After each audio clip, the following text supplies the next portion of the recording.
माता वैष्णो देवी की कथा। श्रीधर माँ दुर्गा का परम भक्त था। वह बहुत ही गरीब था।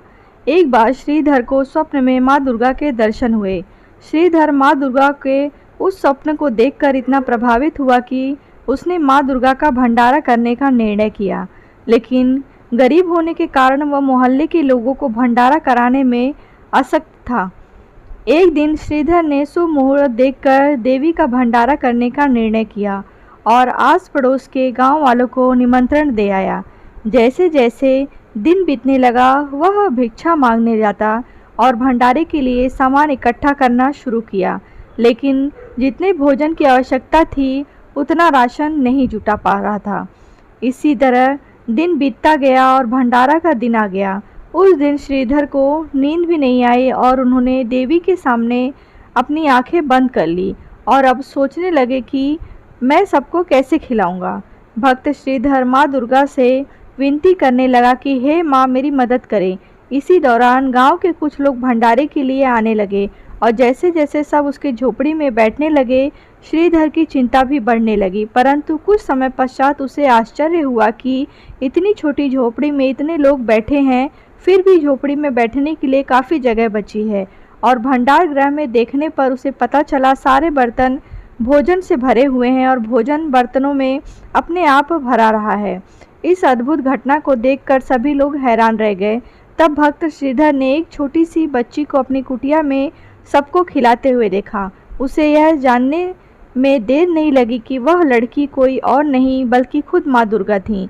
जब इस घटना की सूचना आज पड़ोस के लोगों को लगी तो भैरवनाथ नामक एक साधु को शक हुआ कि यह कोई दिव्य कन्या है।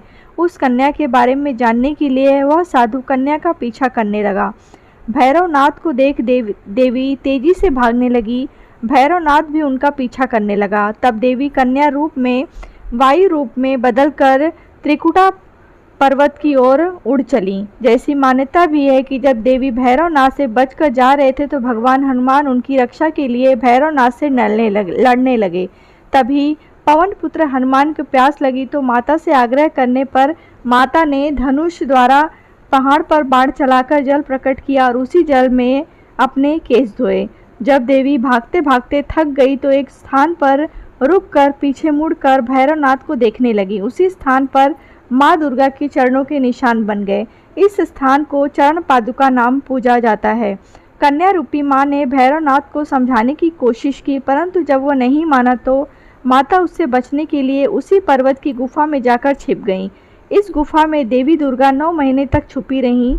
इस गुफा के बाहर हनुमान जी ने 9 महीने तक पहरा दिया और देवी की रक्षा की। जब भैरवनाथ ने कन्या का पीछा नहीं छोड़ा तो एक साधु वहां से गुजर रहे थे। उन्होंने भी भैरवनाथ को समझाने की कोशिश की कि जिसे तुम कन्या समझ रहे हो वह जगत माता देवी दुर्गा है। परंतु भैरवनाथ ने उनकी बात नहीं मानी और उसी गुफा के बाहर 9 महीने तक खड़ा रहा। कहा जाता है देवी दुर्गा उस गुफा की दूसरी ओर से मार्ग बनाकर निकल गईं। तभी से इस गुफा को अर्ध कुमारी या आदि कुमारी और गर्भजून नाम से जाना जाने लगा। जब माँ दुर्गा गुफा से बाहर नहीं निकली तो भैरवनाथ गुफा में घुसने की कोशिश करने लगा। यह देख पहरा दे रहे हनुमान क्रोधित हो गए और भैरवनाथ को युद्ध के लिए ललकारा। हनुमान और भैरवनाथ का युद्ध बहुत समय तक चला। युद्ध का कोई अंत नहीं होते देख माँ दुर्गा ने महाकाली का रूप धारण कर भैरवनाथ का सर धड़ से अलग कर दिया।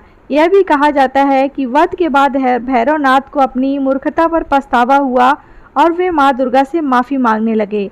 माता वैष्णो को भैरवनाथ पर दया आती है, इसीलिए उन्होंने भैरवनाथ को माफ़ कर दिया और उन्हें पूर्व जन्म के चक्र से मुक्ति प्रदान की। इसके साथ ही भैरवनाथ को वरदान दिया कि कोई भी भक्त जो मेरे दर्शन के लिए आता है, जब वह आपको भी दर्शन करेगा तो उसे मेरे दर्शन का फल मिलेगा। कहानी आपको कैसी लगी है कमेंट बॉक्स में बताएं। कहानी अच्छी लगी हो तो लाइक करें, शेयर करें।